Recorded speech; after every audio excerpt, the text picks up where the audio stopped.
मागील तासाला आपण सराव संच 3.1 बद्दल माहिती बघितली होती.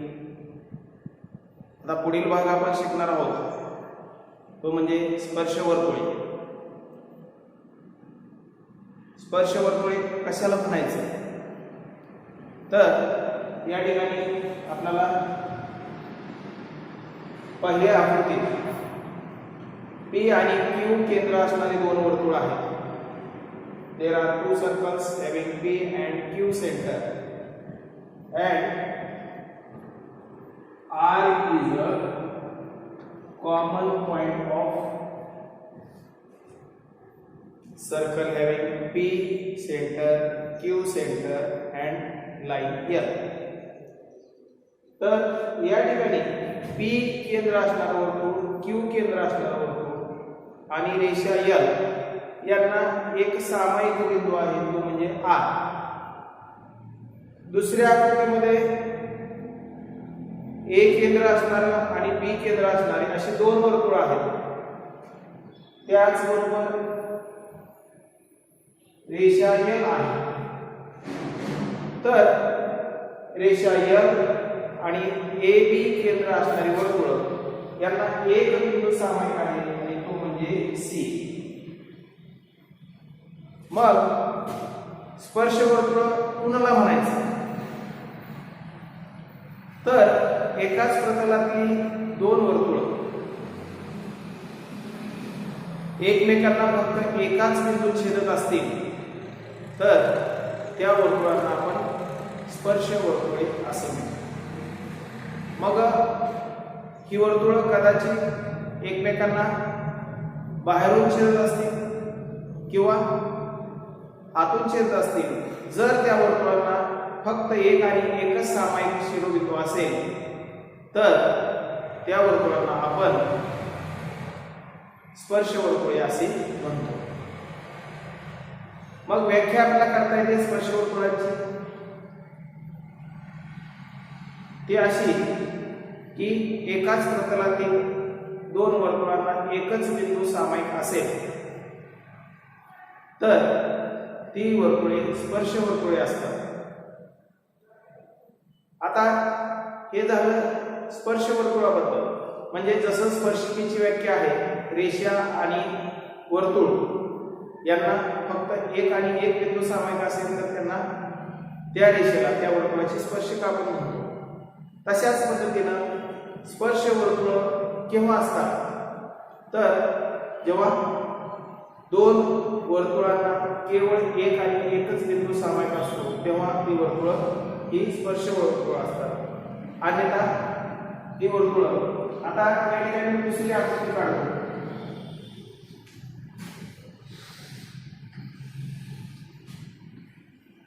P केंद्र असणारं वर्तुळ आणि हे Q केंद्र असणारं वर्तुळ. आता ही दोन वर्तुळ विचारात घेतली तर या ठिकाणी दोघांमध्ये एकही बिंदू सामायिक नाही आणि त्यामुळे ही जी दोन वर्तुळ आहेत ही वर्तुळ एकमेकाशी कुठलाही संबंध प्रस्थापित करू शकत नाही आणि त्यामुळे ही वर्तुळ स्पर्श वर्तुळ आहे. त्याचबरोबर समजा आपण अशा पद्धतीने दुसरी दोन वर्तुळ काढली.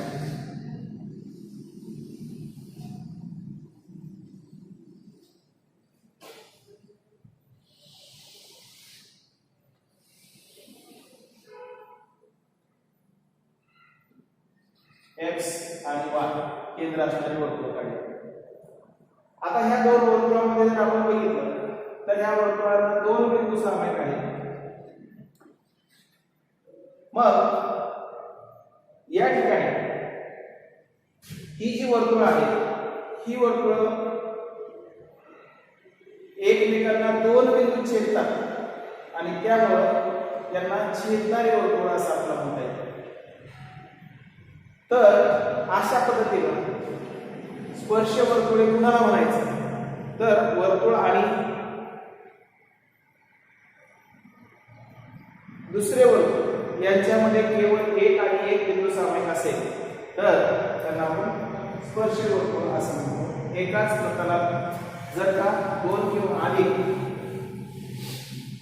वर्तुळ एकमेकांना एकाच बिंदूशी येत असतील तर ती स्पर्श वर्तुळे होत.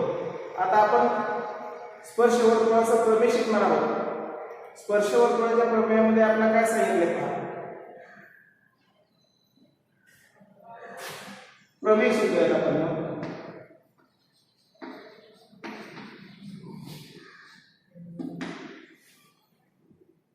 परस्परांना स्पर्श करणाऱ्या वर्तुळांचा स्पर्श करणाऱ्या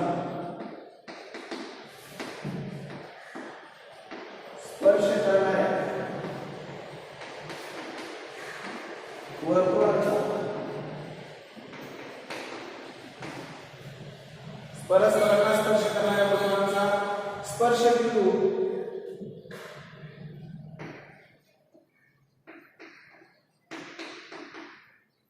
हा त्या वर्तुळाचे केंद्रबिंदूंना जोडणार आहे.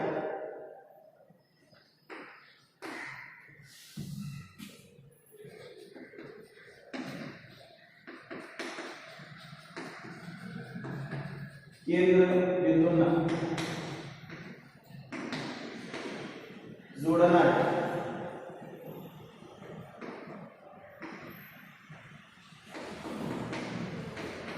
रेषेवर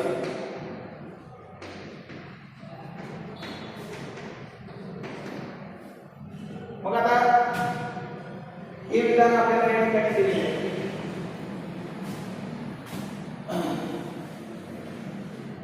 परस्परांना स्पर्श करणाऱ्या वर्तुळांचा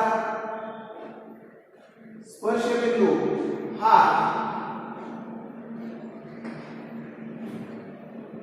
त्या वर्तुळाच्या केंद्रबिंदूंना जोडणाऱ्या रेषेवर असतो.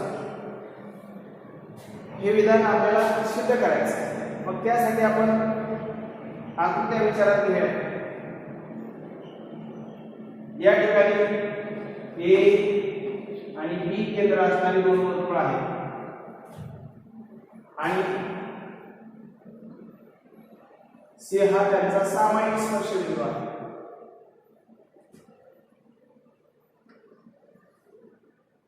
मग आपण या प्रमेयाची सिद्धता आपण देऊ शकतो. काय सिद्धता देता येईल प्रमेयाची? तर आपण पक्ष घेऊ शकतो सुरुवातीला की केंद्र ए आणि बी असणारी जी वर्तुळ आहे ह्या वर्तुळाचा सी हा स्पर्श बिंदू आहे. मग आपण पक्ष लिहूया.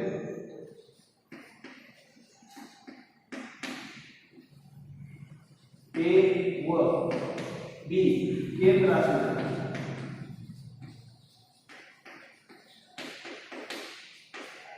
वर्तुळांचा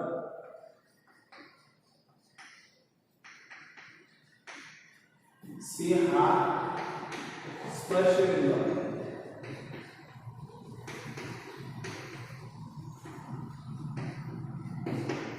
सी हा स्पर्श बिंदू आहे. आपलं साध्य काय आहे? तर बिंदू सी हा रेषा AB वर आहे हे आपलं साध्य आहे. आपण साध्य लिहूया.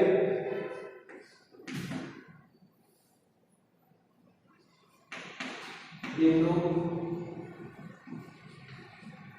सी हा रेषा AB वर आहे.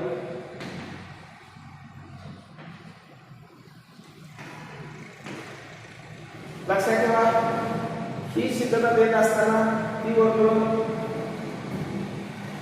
आंतरस्पर्शी असतील किंवा बाह्यस्पर्शी असतील.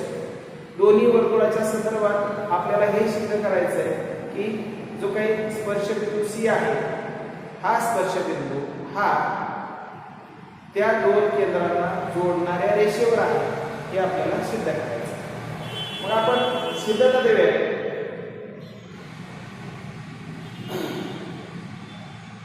ही सिद्धता देत असताना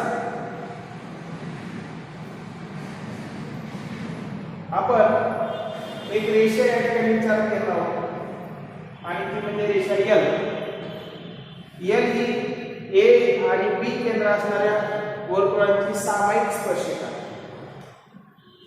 वर्तुळे बाह्य स्पर्श असतील किंवा आंतरस्पर्शी असतील, दोन्ही स्पर्श वर्तुळाच्या संदर्भात रेषा M ही त्यांची सामायिक स्पर्शिका आहे असं आपण गृहीत धरणार आहोत. मग आपण सुरुवातीला घेऊया सिद्धता देताना. सिद्धता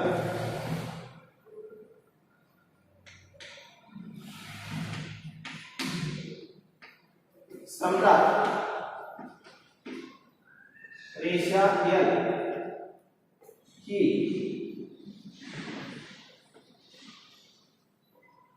A व B केंद्र असणार आहे.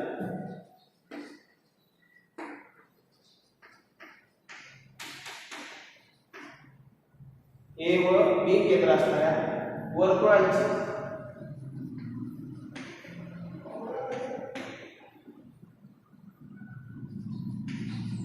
सामायिक स्पर्शिका.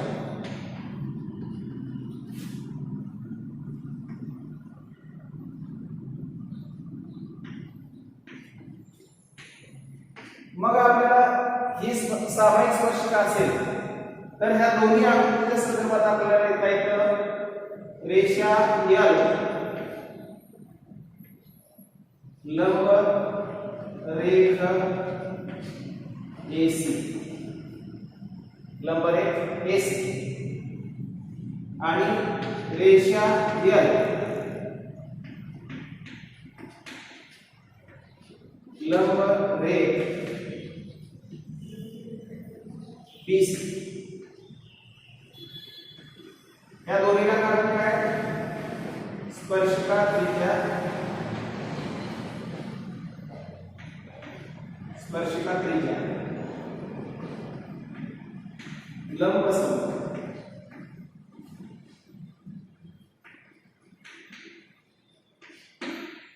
स्पर्शिका त्रिज्या, लंब समूह. या ठिकाणी दोन्हीही केंद्रातून जी काय आपण त्रिज्या काढलेली आहे त्या त्रिज्येला रेषा L लंब आहे, कारण L ही त्या वर्तुळाची स्पर्शिका. मग असं जर असेल तर रेषा AC व BC ह्या दोन्ही L ला लंब आहेत असं आपल्याला सांगता येतं. म्हणून आपण सांगू शकतो, म्हणून रेख AC व BC या दोन्ही त्रिज्या रेषा L लंब आहे. या दोन्ही त्रिज्या त्या ठिकाणी रेषा L ला लंब आहे. आणि मग रेषा L ला लंब असतील तर आपण असं सांगू शकतो बिंदू C मधून रेषा L ला एक आणि एकच रेषा काढता येईल. म्हणून बिंदू C मधून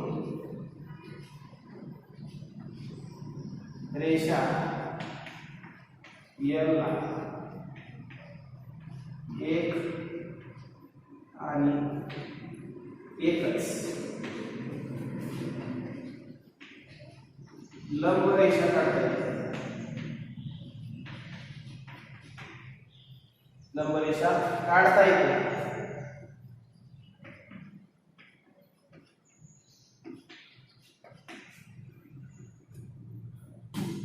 ही जी काही रेषा L आहे त्या रेषा L ला C मधून फक्त आपण एकच लंब रेषा काढू शकतो, दुसरी कुठलीही रेषा लंब रेषा आपण काढू शकत नाही.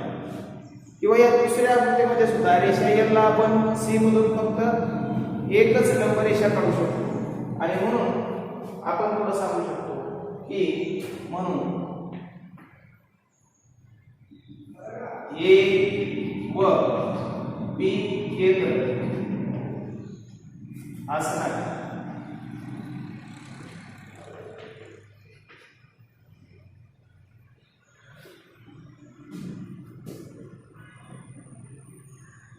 ए व बी केंद्र असणार आहे वर्तुळामागून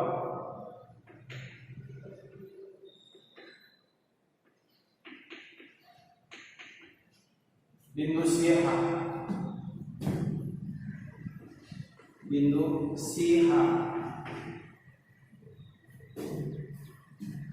रेषा AB वर आहे रेषा AB वर आहे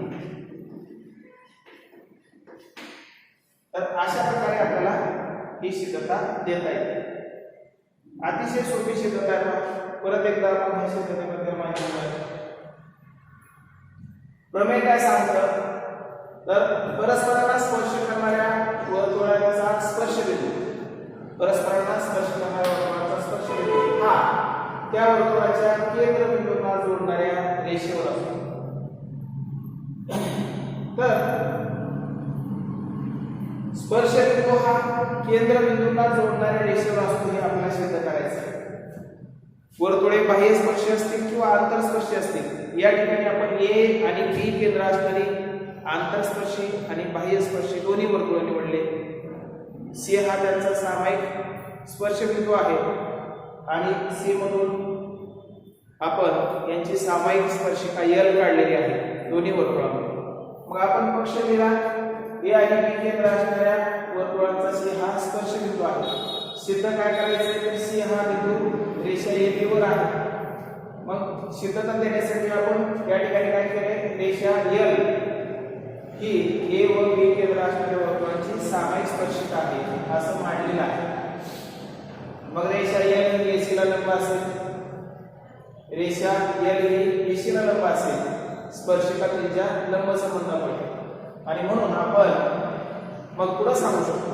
की रेख AB च्या संदर्भात AC आणि BC या दोन्ही त्रिज्या रेषा L ला लंब आहे मग बिंदू C मधून रेषा L ला एक आणि एकच लंब रेषा या ठिकाणी आपल्याला काढता येते C मधून L ला फक्त एक आणि एकच लंब रेषा आपल्याला काढता येते आणि मग शेवटी आपण सांगतो म्हणून ए आणि बी केंद्र असणाऱ्या वर्तुळाच्या संदर्भात बिंदू C हा रेषा AB वर आहे ठीक आहे तर आता आपण पुढील भाग आपला जो शिकायचा आहे तो आहे सराव संच 3.2 तुम्ही या सिद्धतेचा स्क्रीनशॉट घेऊ शकता आणि स्क्रीनशॉट घेऊन तुम्ही तुमच्या वहीत वर्गपाठाच्या वहीत या प्रमेयची सिद्धता व्यवस्थित लिहायची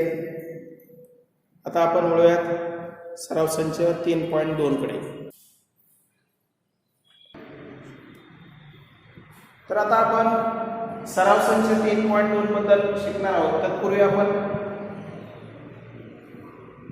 काही गोष्टी लक्षात ठेवायच्या आहेत ते म्हणजे वर्तुळ आंतरस्पर्शी असतील किंवा बाह्य स्पर्शी असतील या वर्तुळामध्ये त्यांचा स्पर्श बिंदू हा वर्तुळ केंद्रांना जोडणाऱ्या रेषेवर असतो हे आपल्याला लक्षात ठेवावं लागेल आता समजा आपल्याला AB अंतर काढायचं असेल तर AB अंतर काढत असताना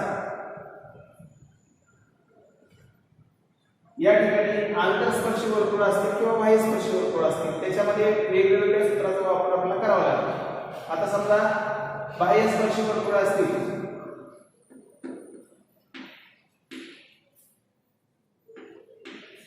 तर बाह्य स्पर्शी वर्तुळामध्ये आपल्याला समजा हे R1 ही त्रिज्या आहे आणि R2 ही B वर्तुळाची त्रिज्या AC R1 मानलं आणि BC आपण R2 मानलं तर आपण डिस्टन्स AB म्हणजे A आणि B केंद्र असणाऱ्या वर्तुळामधील अंतर आपण काढू शकतो कसं काढू शकतो तर AC अधिक BC म्हणजेच R1 अधिक R2 यातून तुम्हाला हे अंतर मिळते आता आंतरस्पर्शी वर्तुळ असतील तर आंतरस्पर्शी वर्तुळाच्या संदर्भात अंतर काढताना आपल्याला या ठिकाणी वेगळा विचार करावा लागतो। डिस्टन्स ए बी किती किंवा ए आणि बी केंद्र असणाऱ्या वर्तुळातलं अंतर किती, तर ते अंतर काढत असताना आपण काय करतो, AC मधून आपण BC वजा करतो। कारण या ठिकाणी C हा बिंदू A आणि B च्या दरम्यान आहे आणि या ठिकाणी C हा बिंदू हा B हा बिंदू A आणि C च्या दरम्यान आहे। म्हणून AB अंतर काढत असताना आपण काय करतो, R1 वजा R2 या सूत्राचा वापर करून आपण दोन आंतरस्पर्शी वर्तुळाच्या संदर्भात त्यांच्या केंद्रातील अंतर आपण काढू शकतो। तर ही दोन्ही सूत्र आपण लक्षात ठेवायचे आहेत। आता आपण सराव संचाकडे वळूया। सराव संचामध्ये आपल्याला जो पहिला प्रश्न दिलेला आहे त्या पहिल्या प्रश्नाचा विचार आपण करूया।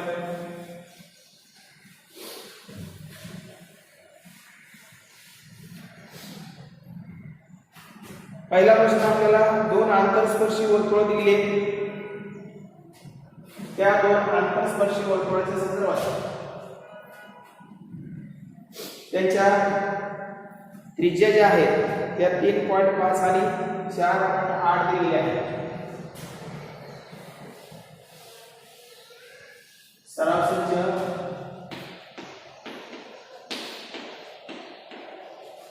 तीन 3.2 आपलं पहिलं उदाहरण आहे।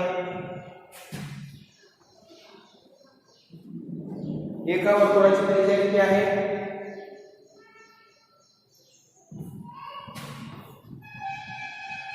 या ठिकाणी R1 आपल्याला 4.8 आणि R2 दुसऱ्या वर्तुळाची त्रिज्या 3.5 एवढी दिलेली आहे, सेंटीमीटर एवढी दिलेली आहे।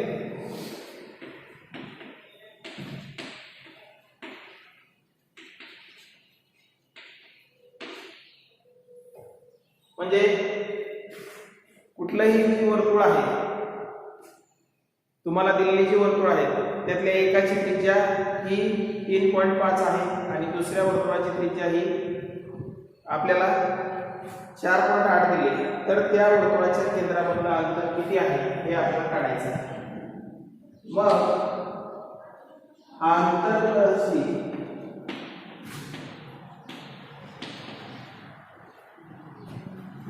वर्तुळाच्या केंद्रातील अंतर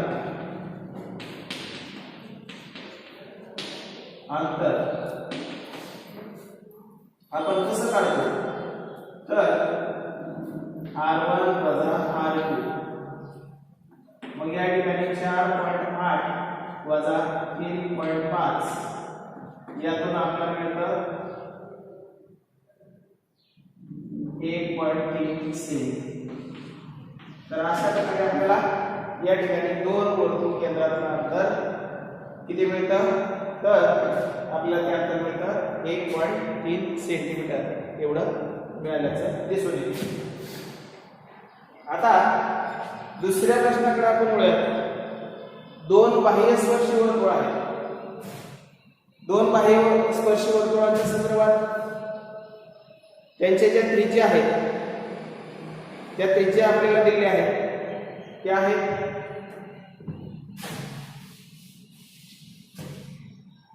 दुसऱ्या उदाहरणात तुम्ही कुठलीही किंमत R1 घेऊ शकता, कुठलीही किंमत R2 घेऊ शकता। तर ज्या त्रिज्या दिलेल्या आहेत त्या आपल्याला दिलेल्या आहेत 5.5 सेमी आणि दुसरी त्रिज्या दिली आपल्याला 4.2 सेमी। मग आपण बाह्यस्पर्शी वर्तुळाच्या केंद्रातील अंतर काढताना आपण काय करतो, R1 आणि R2 या सूत्राचा वापर करतो। मग 5.5 अधिक 4.2 यातून आपल्याला मिळतं 9.7 सेमी. तर त्या बाह्यस्पर्शी वर्तुळाच्या केंद्रातील अंतर हे किती असेल तर 9.7 सेंटीमीटर असल्याचं आपल्याला दिसून येईल. आता पुढचा जो प्रश्न आपल्याला दिलेला आहे या प्रश्नामध्ये तिसऱ्या प्रश्नामध्ये आपल्याला वर्तुळाच्या त्रिज्या दिलेली आहेत 4 सेमी आणि 2.8 सेमी. तर ही वर्तुळ बाह्यस्पर्शी असतील आणि त्याचबरोबर आंतरस्पर्शी असतील. तर त्या वर्तुळाच्या संदर्भात आपल्याला काय सांगितलंय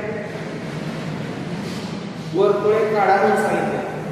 तर वर्तुळ काढत असताना कशी काढायची ते आपण बघूया. आपल्याला त्रिज्या दिलेली आहे तिसऱ्या प्रश्नात.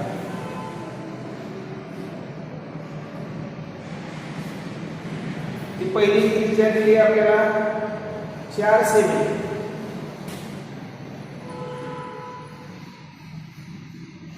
आणि दुसरी त्रिज्या दिली आपल्याला 2.8 सेमी. तर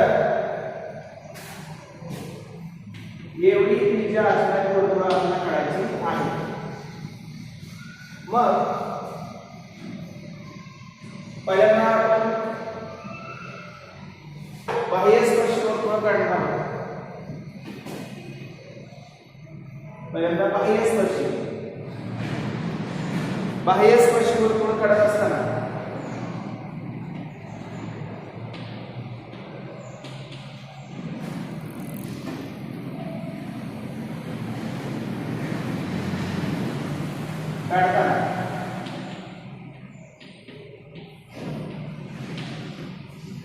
यांच्या केंद्रातील अंतर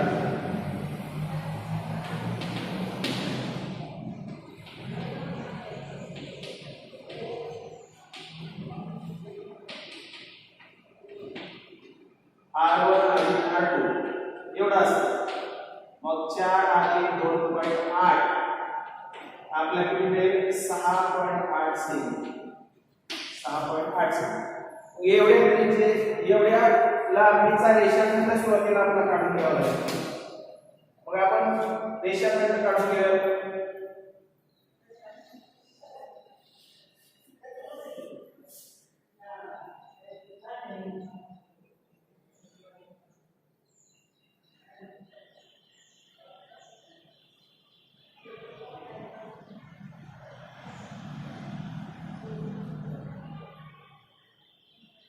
हा 6.8 सेमी लांबीचा रेषाखंड काढून घेतला. आता या ठिकाणी आपण 4 सेंटीमीटर अंतरावरती एक खूण करून घ्यायचे.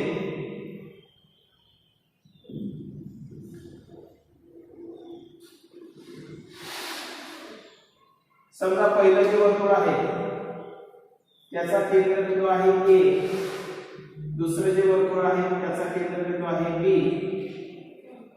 आणि C हा त्यांचा स्पर्शबिंदू आहे. तर आता ही बाह्यस्पर्शी वर्तुळ आपण काढून घेऊया. आपण काय केलं पहा, दोन वर्तुळाच्या बाबतीत बाहेरून जर स्पर्श करत असतील तर त्यांच्या केंद्रातलं अंतर आपण विचारात घेतलं ते मिळालं आपल्याला 6.8 सेमी. तेवढ्या लांबीचा रेषाखंड आपण घेतला. या ठिकाणी पहिली त्रिज्या आपण जी आहे ती पहिली त्रिज्या आपण AC किती घेतली 4 सेमी आणि दुसरी त्रिज्या 2.8 सेमी एवढी. आता आपण वर्तुळ काढून घेऊ शकतो कारण आपल्याला माहिती आहे वर्तुळाचा स्पर्शबिंदू हा केंद्रबिंदूंना जोडणाऱ्या रेषेवर असतो. मग आता या ठिकाणी आपण वर्तुळ काढून घेऊया 4 सेमी त्रिज्येचे.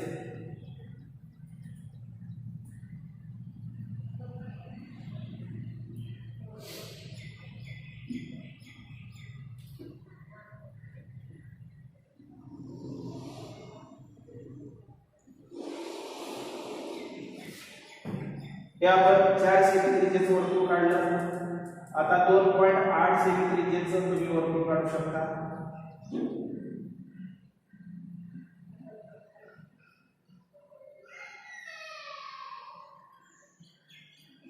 हे वर्तुळ आपल्याला या पद्धतीने मिळतात.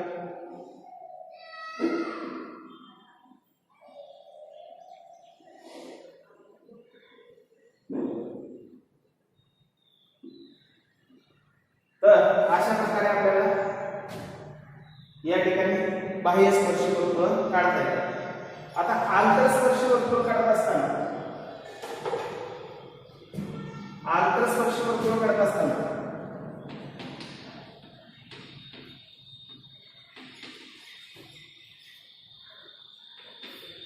वर्तुळाच्या केंद्रातील अंतर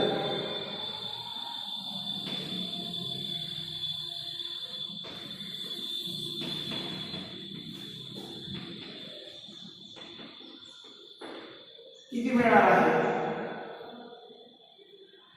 तर ते मिळणार आहे आपल्याला R1 वजा R2 म्हणजेच या ठिकाणी 4 वजा 2.8 म्हणजे आपल्याला हे अंतर मिळणार आहे 1.2 सेमी. मग आता आपण पहिल्यांदा 4 सेमी लांबीचा रेषाखंड काढून घ्यायचा. बाह्य स्पर्श वर्तुळ काढताना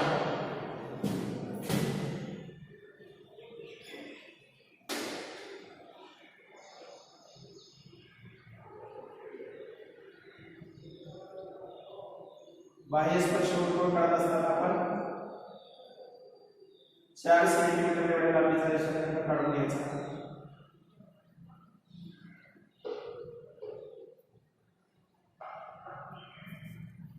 आता हा रेषाखंड काढल्यानंतर दोन त्रिज्यातला फरक किती आणलाय? तर 1.2 तेवढ्यावरती मार्किंग करून घ्यायचं. इथं A बिंदू असेल, इथं B बिंदू असेल आणि हा C हा त्यांचा सामायिक स्पर्श बिंदू असेल.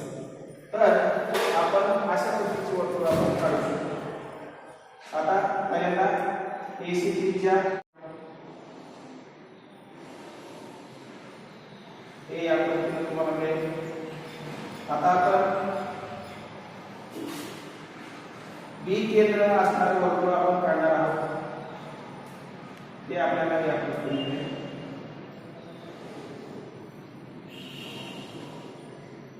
तर अशा प्रकारे तुम्ही इतर आकृती दाखवल्याप्रमाणे या त्रिज्येची वर्तुळ तुम्ही काढू शकता. स्पर्श वर्तुळ दिलेल्या मापाची स्पर्श वर्तुळ काढत असताना पहिली गोष्ट ही लक्षात ठेवायची, त्याच्या बाबतीत बाह्य स्पर्श वर्तुळ काढत असताना वर्तुळ केंद्रातलं अंतर किती मिळतं ते विचारात घ्यायचं. आंतरस्पर्श वर्तुळ काढत असताना त्यांच्या वर्तुळातलं अंतर किती मिळतं, त्यांच्या केंद्रातलं अंतर किती मिळतं हे लक्षात घ्यायचं आणि त्या पद्धतीने तिथं मांडणी करून आपण आकृतीची रचना करायची आहे. तर हे प्रश्न तुम्हाला समजले असतील. आता या अभ्यासामध्ये आणखी 2 प्रश्न बाकी आहेत. हे 2 प्रश्न तुम्ही सोडवायचे आहेत. सोपे सोपे प्रश्न आहेत. 4था आणि 5वा प्रश्न तुम्हाला सोडवायचा आहे. तर आपण या प्रश्नाबद्दल पुढील तासाला चर्चा करणार आहोत. तोपर्यंत आपण थांबूया. स्पर्श वर्तुळाचं प्रमेय आणि नंतर सराव संचातील पहिली 3 उदाहरणं आपण या ठिकाणी पाहिली. ही उदाहरणं तुम्ही तुमच्या वर्गपाठाच्या वहीत व्यवस्थित सोडवायची आहेत. त्याचबरोबर सराव संचाच्या अगोदर आपण जे शिकलो त्याचे 3 मुद्दे तुम्ही वर्गपाठाच्या वहीत लिहायचे आहेत. सराव संचाच्या वरच्या बाजूला पान नंबर 58 वर तुम्हाला ते दिलेलं आहे. तेही तुम्ही वर्गपाठाच्या वहीत लिहायचं आहे. पुढील तासाला आपण 4था आणि 5वा प्रश्न याची चर्चा करणार आहोत आणि नंतर वर्तुळ कंसाकडे वळणार आहोत. तोपर्यंत थांबूयात. धन्यवाद.